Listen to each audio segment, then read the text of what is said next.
Assalamu alaikum. I hope you all are fine and doing good.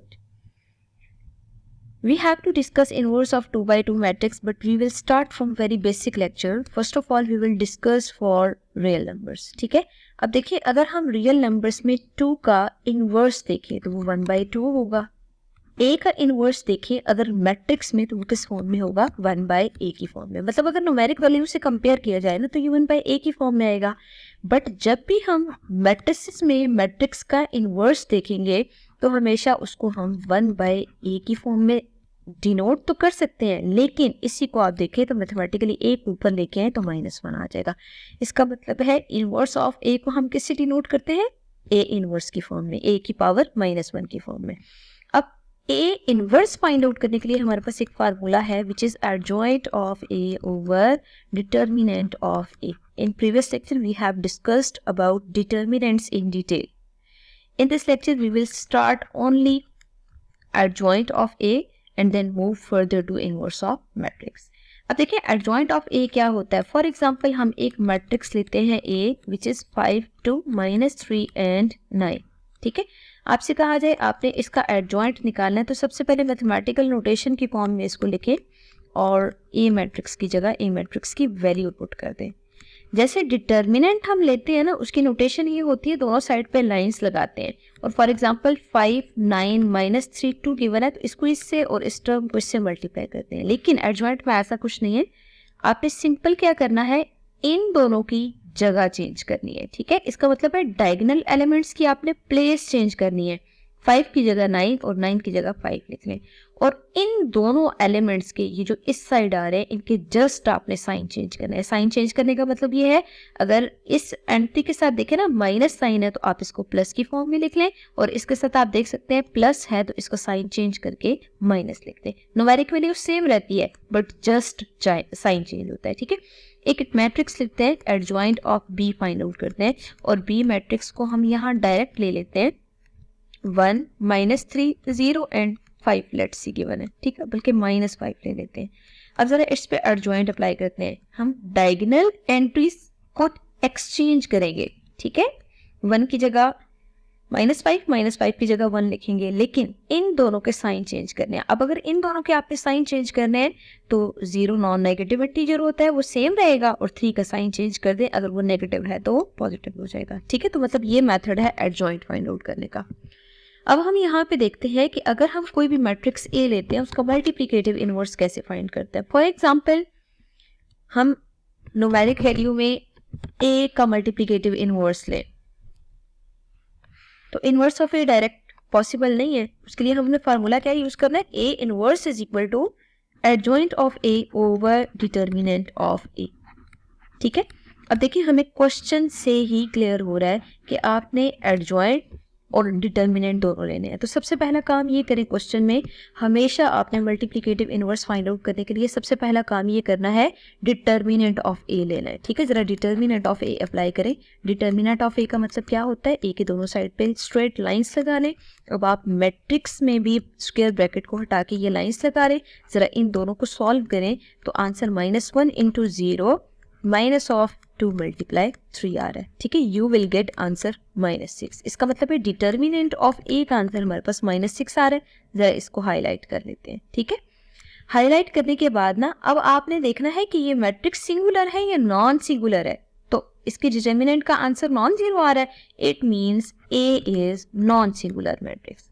ठीक है, हमेशा आप लोगों ने ये ऑब्जर्व करना होगा कि ए सिंगुलर है या नॉन सिंगुलर है. अगर हमारे पास नॉन सिंगुलर है तब हमारे पास इसका इनवर्स एग्जिस्ट करेगा, अदरवाइज नहीं. रीजन क्या है, फॉर एग्जांपल यहाँ पे सिंगुलर आंसर आता तो उसमें डिटर्मिनेंट ऑफ ए का आंसर क्या होता, 0.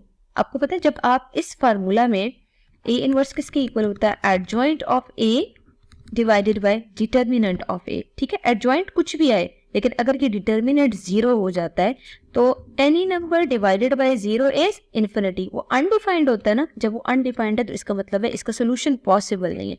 तो आप लिखेंगे कि hence inverse of A is not possible. इसी वजह से मैंने यहाँ मेंशन किया है कि इफ इट एग्जिस्ट, अगर उसका इनवर्स एग्जिस्ट कर सकता है तो आपने फाइंड आउट करना है, अदरवाइज नहीं. तो ऐसे क्वेश्चन जिसमें हमारे पास ए या कोई भी मैट्रिक्स गिवन हो जिसका डिटर्मिनेंट 0 के इक्वल आ जाए, तो आपने आगे सॉल्व नहीं करना बल्कि डायरेक्ट लिखना होगा A inverse does not exist. तो यहाँ पे देखिए ए नॉन सिंगुलर आ रहा है, अगर नॉन सिंगुलर आ रहा है इसका मतलब है इट्स इनवर्स एग्जिस्ट। लिख दें इट्स इनवर्स एग्जिस्ट। अगर उसका इनवर्स एग्जिस्ट कर रहा है इसका मतलब ये है कि हम फार्मूला लेते हैं उसमें वैल्यूज पुट करते हैं, ठीक है। तो ए इनवर्स किसके इक्वल है, adjoint of A divided by determinant of A. तो एक्चुअली ज़रूरी था ये चेक करना कि ए नॉन सिंगुलर है या सिंगुलर है, इस वजह से हमने डिटर्मिनेंट पहले निकाल लिया। अब ज़रा वैल्यूज पुट करें, ए इनवर्स किसके इक्वल होगा, एडजॉइंट ऑफ ए का मतलब क्या है -1 2 3 एंड 0, और determinant of A, determinant of A की वैल्यू हमने यहाँ पे फाइंड आउट कर दी है, वो वैल्यू हम डायरेक्ट यहाँ पे पुट करते हैं। तो ए इनवर्स किसके इक्वल होगा, आप जरा इसमें डायगोनल एंट्रीज की जगह चेंज करें और बाकी दोनों के आप साइन चेंज कर दें, ठीक है। तो दोनों पॉजिटिव थे, मैंने उनको नेगेटिव में चेंज कर लिया, डिवाइडेड बाय -6 आ रहा है।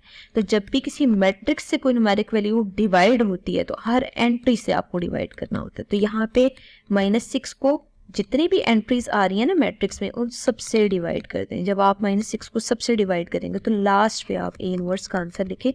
0 बाई यानी नंबर है 0, 3 बाई 6 को कैंसिल करें तो 1/2 आएगा, 2 बाई 6 को कैंसिल करें 1/3 आएगा, नेगेटिव साइंस भी कैंसिल हो जाएंगे और 1/6 एज इट इज। इसका मतलब है ये आपने ए इनवर्स फाइंड आउट कर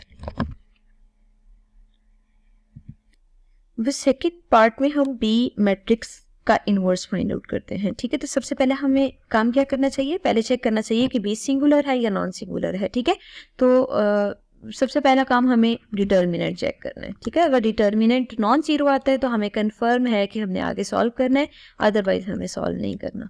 तो यहाँ पे डिटर्मिनेंट लेंगे तो इन दोनों एंट्रीज को मल्टीप्लाई करें, -2 मल्टीप्लाई -9 एंड 3 मल्टीप्लाई 6, 9 2 ज़ा 18, 18 -6 3 ज़ा 18, आंसर इज 0। जब आपके पास आंसर 0 आ रहा है तो आप रीजन लिखेंगे as determinant of b is equal to 0। अगर डिटर्मिनेंट 0 के इक्वल आ रहा है b इज सिंगुलर मैट्रिक्स। अगर b सिंगुलर मैट्रिक्स आ रही है तो हमने प्रीवियस अभी यही डिस्कस किया था कि जब हमारे पास सिंगुलर मैट्रिक्स आ जाती है तो हमारे पास इनवर्स एग्जिस्ट नहीं करता। तो डायरेक्ट लिख दें it's inverse does not exist, ठीक है। तो ज़रूरी नहीं है मैट्रिक्स में हर मैट्रिक्स का इनवर्स एग्जिस्ट करे।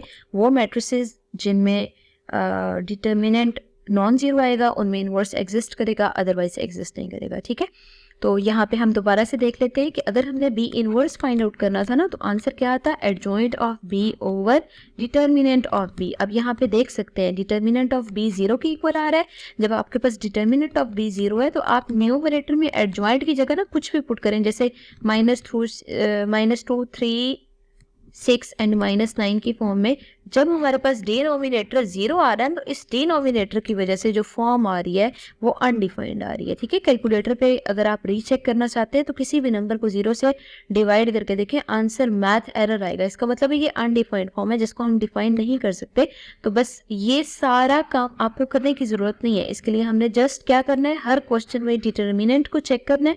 अगर डिटर्मिनेंट नॉन जीरो आ रहा है तो आगे सॉल्व करेंगे, अगर 0 आ रहा है तो आप मजीद सॉल्व नहीं करेंगे। Here is the assignment for you. Again, आपने इन सब का मल्टीप्लिकेटिव इनवर्स फाइंड आउट करना है, बट अगर मल्टीप्लिकेटिव इनवर्स एग्जिस्ट कर रहा हुआ तब, ठीक है। तो सब क्वेश्चंस में सबसे पहला काम आपने ये करना है कि डिटर्मिनेंट चेक करना है। अगर डिटर्मिनेंट 0 आ रहा है तो वहीं पे स्टॉप कर दें, डायरेक्ट लिखें it's inverse does not exist. लेकिन अगर नॉन जीरो आ रहा है तो फिर आपको प्रॉपर सॉल्व करना होगा।